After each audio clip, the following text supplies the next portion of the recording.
morning, or depending when you're watching this, good afternoon, good evening, or good night. My name's Ross, and as always told, out of Voice of Radio. So today, it is time to take a look, for the very first time, at a Dracozolt card. It's coming along in the trading card game, the Pokemon trading card game, making its debut in the Pokemon trading card game. Of course, our translation comes from the lovely Antoine Boulet, why would it not? And there's quite a lot to like here. Now, starting off, it is a stage 1 with 160 HP. That is frankly ludicrous. I keep showing you stage 2s that don't have 160 HP. Although, to be fair, 160 at this stage should be a baseline for stage 2s. But this dude isn't a stage 2. So when you're giving me a stage 1 that's got the kind of HP we would expect as a baseline for a stage 2, I'm pretty happy about that. We've got a retreat cost of 4, which on the one hand is high, but on the other hand means you've got access to buff padding, meaning you actually go up to 210 HP. That is a lot of HP for a stage 1 single prize Pokemon. That is going to give you some advantages, ladies and gentlemen, I think it's fair to say. That is a big, big Pokemon. So we're kind of already loving that. We do have a weakness to fighting. Now, this is a weird one, because as I've said a few times, at the moment, fighting Pokemon aren't great, but we've got stuff like Pikachu and Zekrom and Dedenne with more coming that are weak to fighting, which is going to make people want to play fighting, so might be worth remembering that, and actually, this could end up being a bad weakness in the future. But you are a lightning Pokemon. Now, the bad news is that Electro Power is actually rotating out when the rotation hits. And that's your extra damage.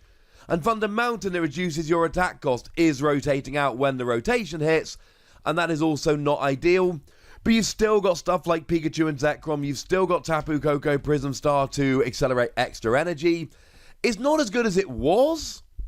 But it's not bad, ladies and gentlemen. Still a nice little typing to be. But what does it actually do? Well, the first attack is, underwhelming, shall we say.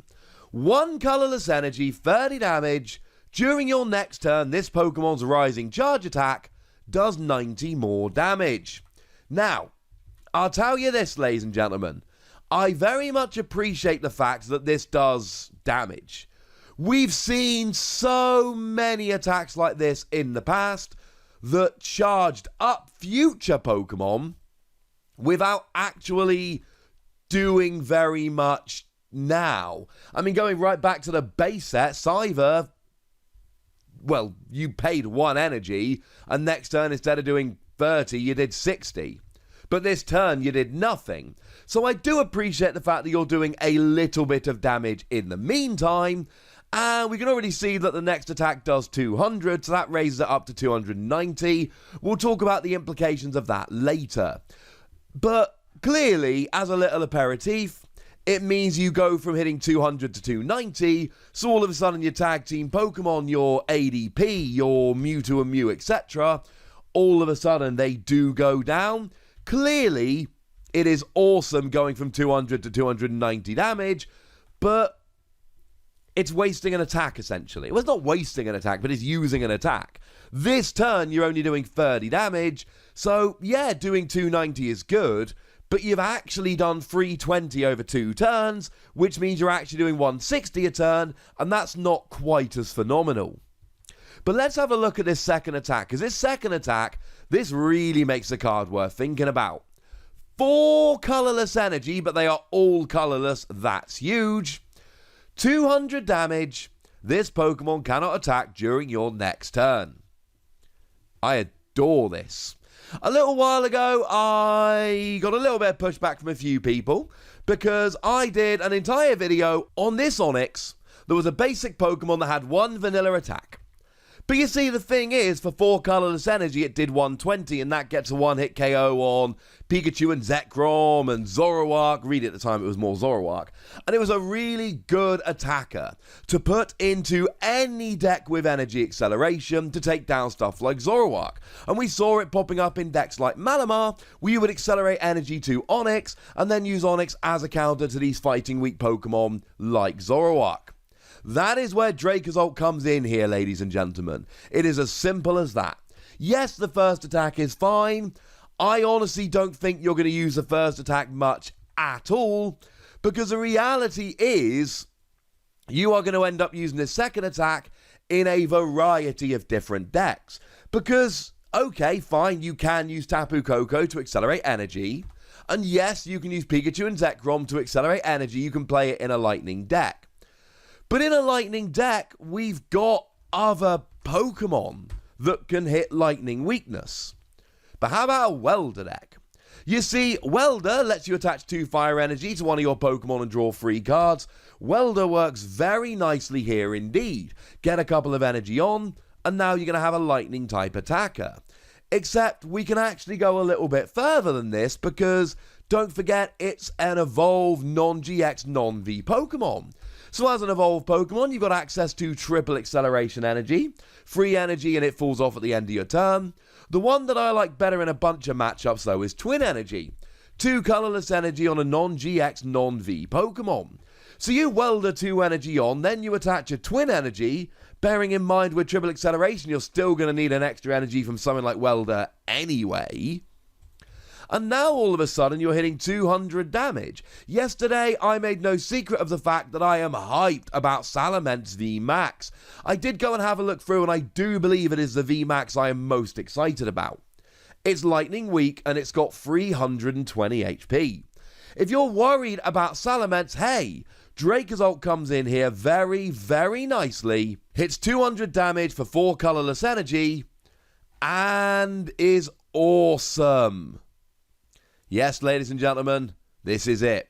This is why we love this. We love it because it's colorless energy. 4 energy, 200 damage is fine, but we start saying things like, well, okay, I know that Tapu Koko V is a Pokemon V, and hence gives up 2 prizes, but actually it does 200 for only 3 energy, and it's got free retreat, and it's got more HP, although not if you use buff padding, and it's got that first attack that basic Pokemon single energy, 20 damage plus draw 2 cards.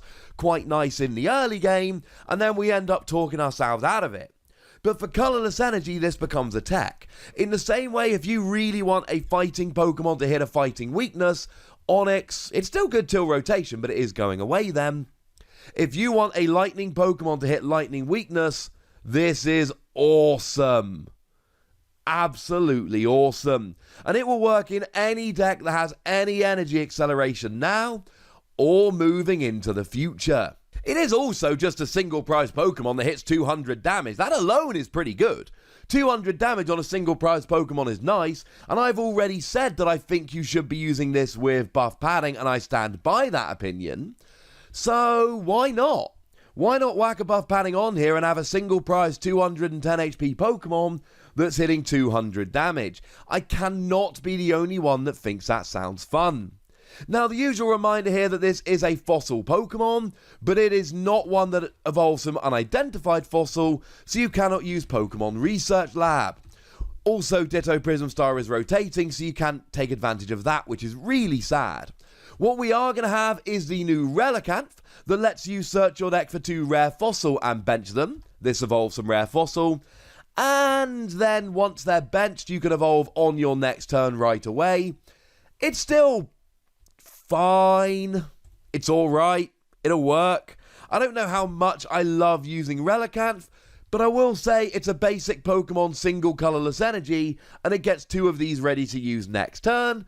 So it's not phenomenal support, and it's not as great as a whole bunch of other ways we've had to have fossil Pokemon out in the past.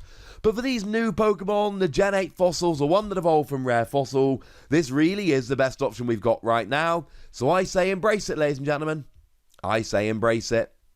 But for now, oh wait, no, we haven't given it a Wassy score, have we? Let's give it between 3 and 4 Wassies, and if anything, I think that's on the slightly lower end.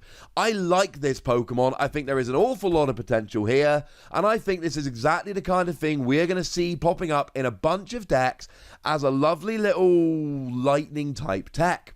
I think there is a lot to like. But I'd like to know what you think. So let me know in the comment section. Go nuts, me nice. And then make sure you like this video, subscribe to this channel, follow me on Twitter at the Wassy, and Twitch for some live action at twitch.tv/PTCGRadio. If you want to support the channel, get some bonus podcasts and all that good stuff, head on over to patreon.com/PTCGRadio, where you can do exactly that. And please do make sure you're checking out youtube.com/WassyPlays, where you can find out about a whole bunch of games that don't have Pokemon in, but are pretty gosh darned awesome nonetheless. But by far the most important thing as always, look after yourselves till next time, would ya? Thank you very much for watching. My name's Ross, and you've been watching PTCG Radio.